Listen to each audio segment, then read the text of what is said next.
আওয়ামী লীগ কোনোদিনই নির্বাচনে বিশ্বাস করে নাই, গণতন্ত্রে বিশ্বাস করে নাই। সেটা সেই শেখ মুজিবের আমল থেকে শেখ হাসিনা পর্যন্ত তারা বারবার গণতন্ত্রকে হত্যা করেছে।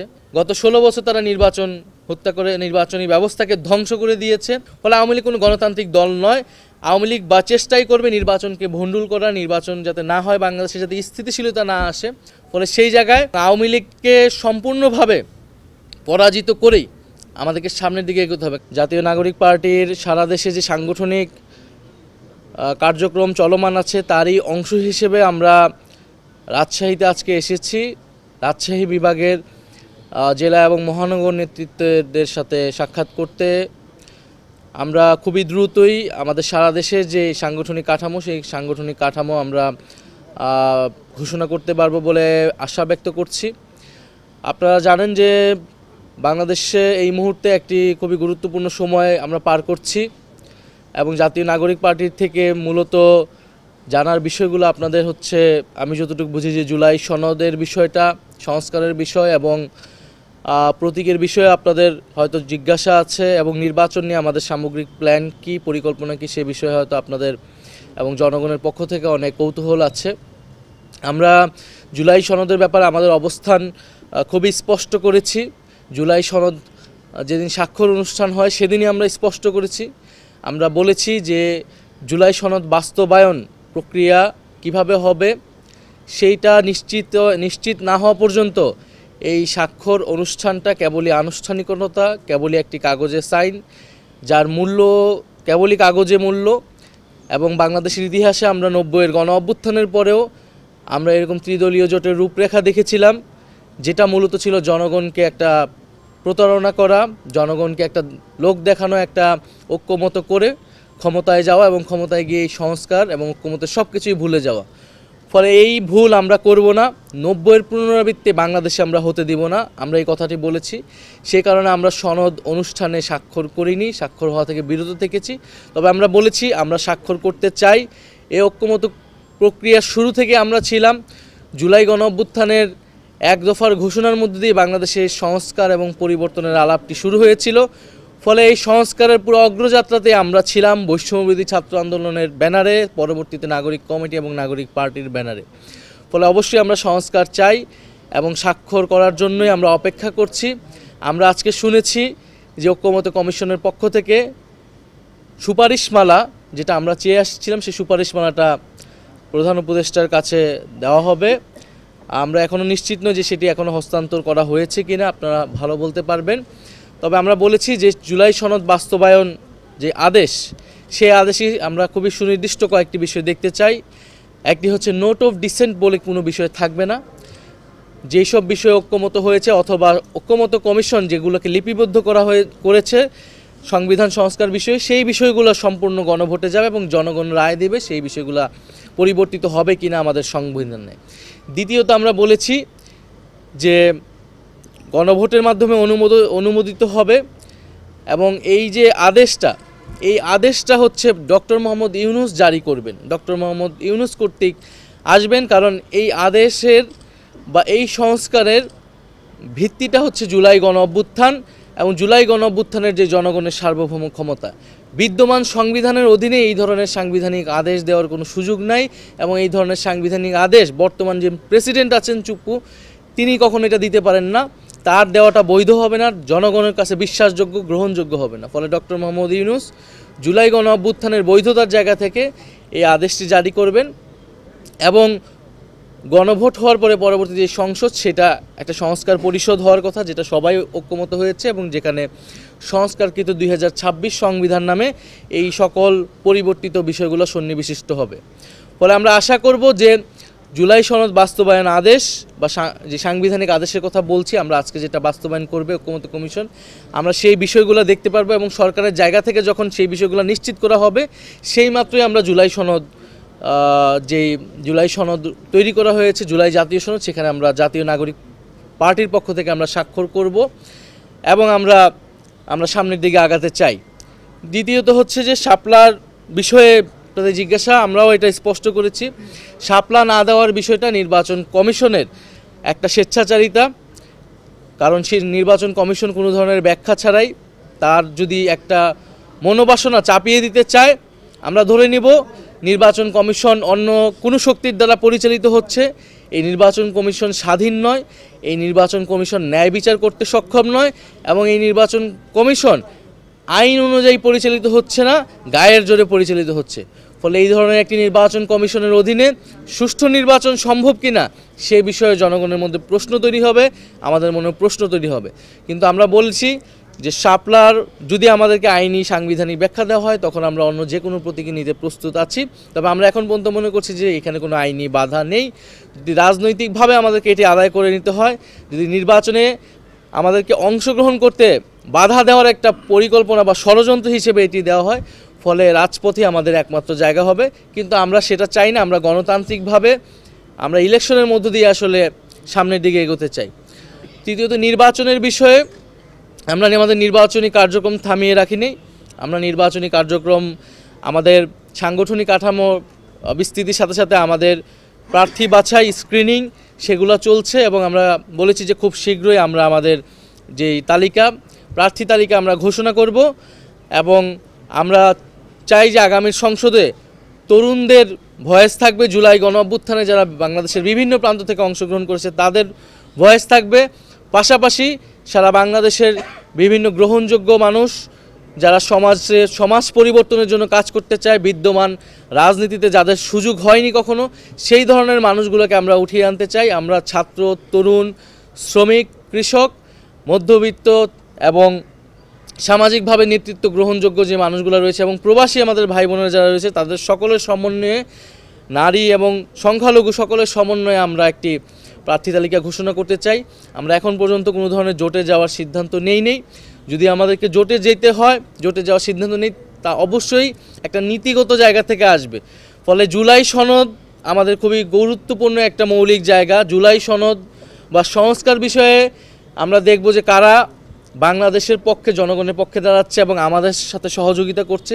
সে বিষয়ে, সেই জায়গা থেকে জোটের বিষয়ে বা কোনো ধরনের নির্বাচনী সমঝোতার বিষয়ে আমরা চিন্তা ভাবনা করতে পারি।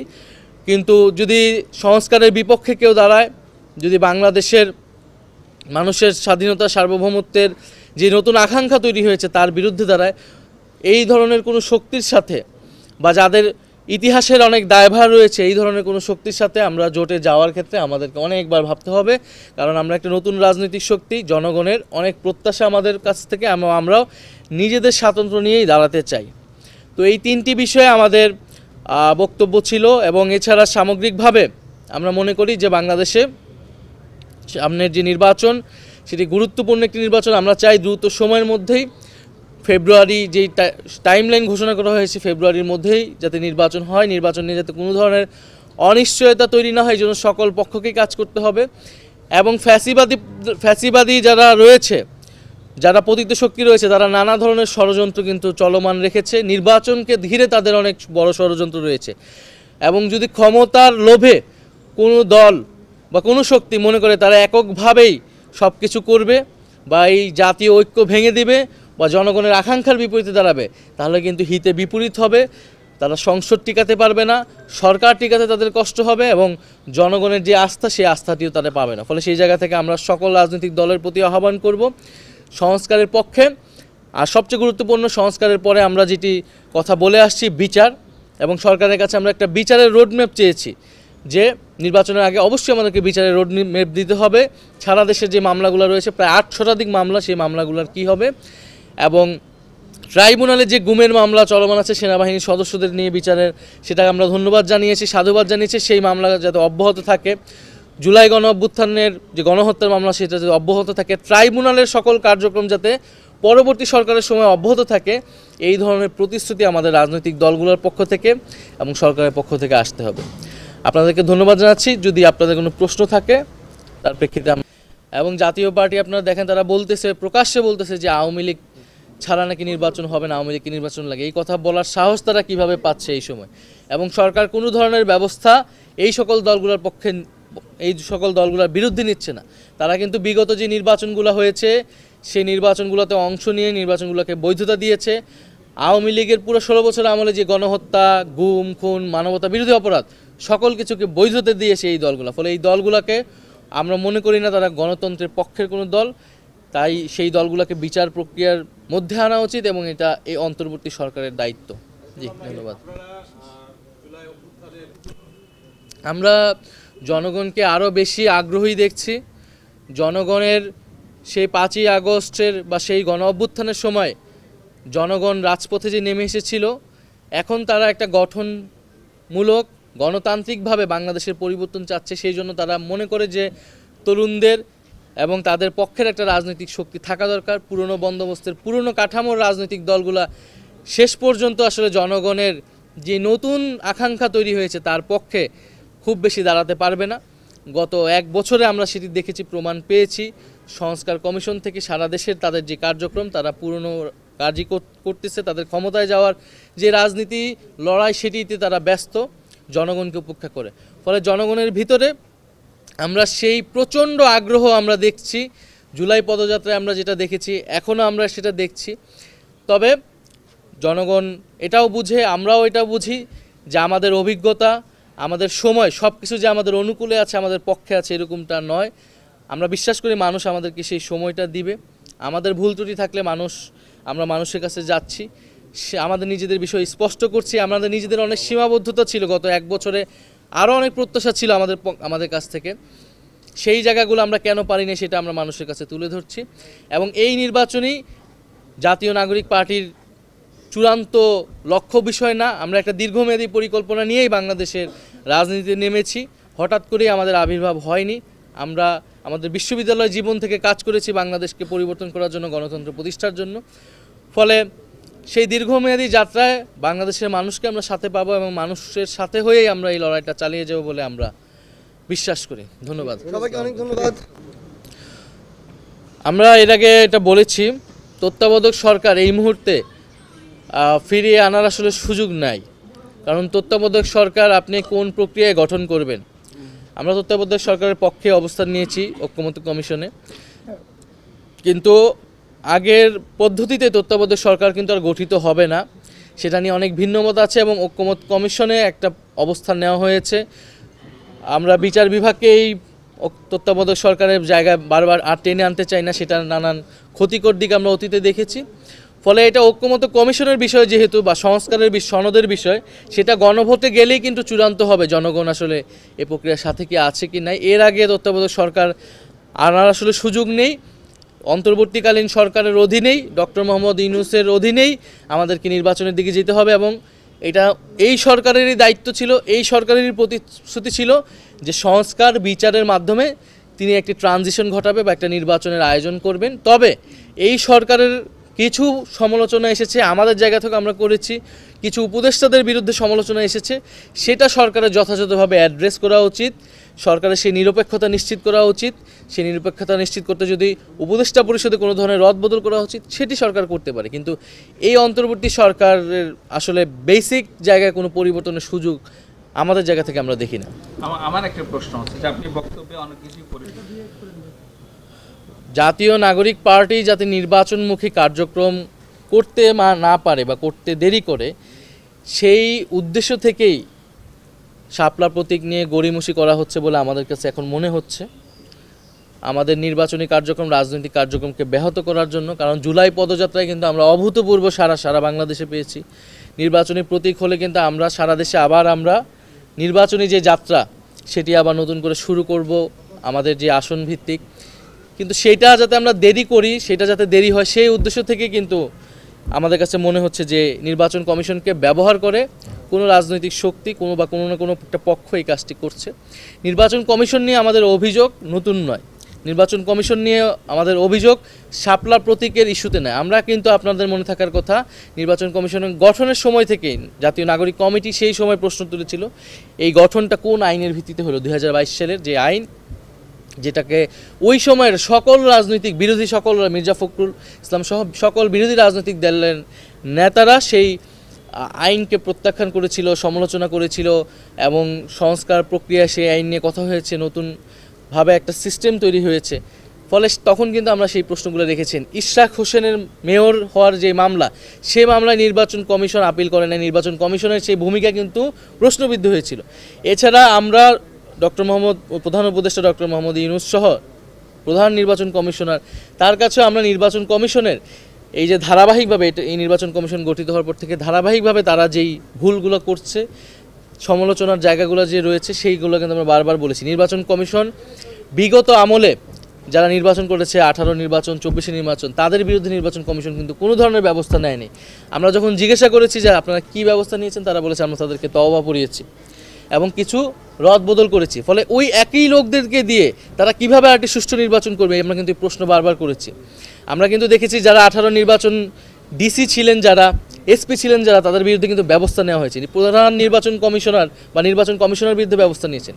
কিন্তু তৃণমূলে যারা কাজ করেছেন, নির্বাচন কমিশনের বিভিন্ন পর্যায়ের অফিসাররা, উচ্চ থেকে মধ্য পর্যায়ে, তাদের বিরুদ্ধে কিন্তু নির্বাচন কমিশন কোনো ধরনের ব্যবস্থা আমরা এখন পর্যন্ত আসলে দেখিনি। কিছু লোক দেখানো ব্যবস্থা নিয়েছে, এটা আসলে অপ্রতুল আমরা মনে করি। ফলে নির্বাচন কমিশনের নিয়ে আমাদের অভিযোগটা সামগ্রিক, কেবলমাত্র আমাদের দলীয় প্রতীকের বিষয় নয়। তবে আমরা এখন আর থেমে থাকবো না। আমরা যেটাকে প্রতীক মনে করছি এবং আমরা আমাদের প্রার্থী তালিকা চূড়ান্ত হলে আমরা আসলে মাঠে নেমে যাব এবং নির্বাচন কমিশন বা যদি তারা মনে করে আমাদেরকে নির্বাচনে অংশগ্রহণ করতে দিবে না, তখন আমাদেরকে রাজনৈতিকভাবে এর মোকাবেলা আসলে করা ছাড়া কোনো উপায় থাকবে না। পিআরের ব্যাপারে আপনাদের অবস্থানটা একটু। পিআরের ব্যাপারে তো আমরা অবস্থান খুবই স্পষ্ট করেছি যে আমরা উচ্চ কক্ষে পিআর চাই এবং ঐক্যমত্য কমিশনের বেশিরভাগ দল, 2-1টি দল ছাড়াই বেশিরভাগ দল এই উচ্চকক্ষ পিআরের পক্ষে অবস্থান নিয়েছিল এবং উচ্চকক্ষ একটা মীমাংসিত বিষয় ছিল। বিএনপির 31 দফাতে আপনারা দেখবেন যে উচ্চকক্ষের কথা ছিল। এতদিন ধরে তারা যে আন্দোলনটা 31 দফার আন্দোলন করেছে, বিগত আমলে করেছে, তো সেখানে উচ্চকক্ষ যদি করতে হয়, এটা পিআর ছাড়া তো এই উচ্চকক্ষের আসলে কোনো প্রয়োজনই নাই। ফলে এটা মীমাংসিত বিষয় ছিল, তারপরে এটাকে নিয়ে অনেক তেনা পেঁচানো হয়েছে। আর নিম্নকক্ষের পিআর আমরা বলেছি এটা একটি মানে এই আন্দোলনটির কোনো প্রয়োজন ছিল না। এই আন্দোলন নিম্নকক্ষের পিআর বা সামগ্রিক পুরা পিআর আন্দোলনটা আমাদের পুরা ঐক্যমত্য কমিশনের বা সংস্কার আলাপটাকে ডাইভার্ট করেছে, একদিকে মনোযোগ অন্যদিকে সরিয়েছে এবং এটি একটা ক্ষমতার বা সিট বার্গেনিং করার একটা টুল হিসেবে ব্যবহৃত হয়েছে। ফলে যে সকল রাজনৈতিক দল এই আন্দোলনের সাথে জড়িত ছিলেন, আমরা তাদেরকে আহ্বান জানিয়েছি যে এই জায়গা থেকে সরে এসে সত্যিকার অর্থে সংস্কার এবং জুলাই সনদের যেই জায়গাগুলো আমাদের এই মুহূর্তে প্রয়োজন, সেই বিষয়গুলো নিয়ে যাতে আমরা ঐক্যবদ্ধ থাকি। আরেকটি বিষয় জানা ছিল যে গণভোট নিয়ে জুলাই সনদে আওয়ামী লীগ তো বাংলাদেশের এই মুহূর্তে কোনো রাজনৈতিক শক্তি নয় এবং বিচারের প্রক্রিয়ায় রয়েছে, দলগতভাবে বিচারের প্রক্রিয়ায় রয়েছে ট্রাইব্যুনাল। আওয়ামী লীগ কোনোদিনই নির্বাচনে বিশ্বাস করে নাই, গণতন্ত্রে বিশ্বাস করে নাই। সেটা সেই শেখ মুজিবের আমল থেকে শেখ হাসিনা পর্যন্ত তারা বারবার গণতন্ত্রকে হত্যা করেছে, বাকশাল কায়েমের মধ্যে হত্যা করেছে। গত 16 বছর তারা হত্যা করে নির্বাচনী ব্যবস্থাকে ধ্বংস করে দিয়েছে, নির্বাচনী সংস্কৃতিকে ধ্বংস করে দিয়েছে। ফলে বাংলাদেশের প্রতিষ্ঠান ধ্বংস করা, গণতন্ত্র ধ্বংস করা, হত্যা করা, এটা আওয়ামী লীগের সবসময় কাজ। আওয়ামী লীগ নির্বাচনে বিশ্বাস কোনোদিনই করে নাই। ফলে আওয়ামী লীগ কোনো গণতান্ত্রিক দল নয়। আওয়ামী লীগ বা চেষ্টাই করবে নির্বাচনকে ভণ্ডুল করা, নির্বাচন যাতে না হয়, বাংলাদেশে যাতে স্থিতিশীলতা না আসে এবং আওয়ামী লীগের সাথে যুক্ত বিভিন্ন বৈদেশিক শক্তিও এই চেষ্টাটা চালাবে। ফলে সেই জায়গায় বাংলাদেশের জনগণকে, বাংলাদেশের রাজনৈতিক শক্তিগুলোকে, যারা ফ্যাসিবাদ বিরোধী আন্দোলন করেছে, তাদেরকে ঐক্যবদ্ধ থাকতে হবে। আমাদের নানা মতভেদ থাকবে, মত ভিন্নতা থাকবে, নিজেদের মধ্যে তর্ক বিতর্ক থাকবে, দ্বন্দ্ব থাকবে, কিন্তু বাংলাদেশের প্রশ্নে স্বাধীনতা, সার্বভৌমত্ব এবং ফ্যাসিবাদের প্রশ্নে আমরা ঐক্যবদ্ধ আছি। আমরা যে কোনো প্রকার ছাড় দিতে প্রস্তুত আছি, কারণ আমরা মনে করি যে আওয়ামী লীগের বিচার এবং আওয়ামী লীগকে সম্পূর্ণভাবে পরাজিত করেই আমাদেরকে সামনের দিকে এগোতে হবে। কারণ আমরা মনে করি আওয়ামী লীগকে রাজনৈতিকভাবে পরাজিত করা সম্ভব হয়েছে, কিন্তু আওয়ামী লীগ বা ফ্যাসিবাদ এখনও নানাভাবে আমাদের সমাজে, আমাদের রাজনীতিতে রয়ে গেছে। আমাদের সাংস্কৃতিক অঙ্গনে, অর্থনীতি এবং ব্যবসায়িক জায়গা এবং বিভিন্ন সেক্টরে আওয়ামী লীগের লোকেরা রয়েছে, ফ্যাসিস্ট কাঠামো রয়ে গিয়েছে, আওয়ামী লীগের সুবিধাভোগী শ্রেণী রয়ে গেছে, আওয়ামী লীগের সন্ত্রাসীরা পর্যন্ত বিভিন্ন জায়গায় জামিন পেয়ে এখন তাণ্ডব চালাচ্ছে। ফলে সেই বিষয়গুলো কিন্তু আমাদের দীর্ঘমেয়াদী লড়াইয়ের মধ্য দিয়েই এই পুরো ফ্যাসিবাদী আওয়ামী লীগকে, বাংলাদেশকে সম্পূর্ণভাবে পরাজিত করতে হবে।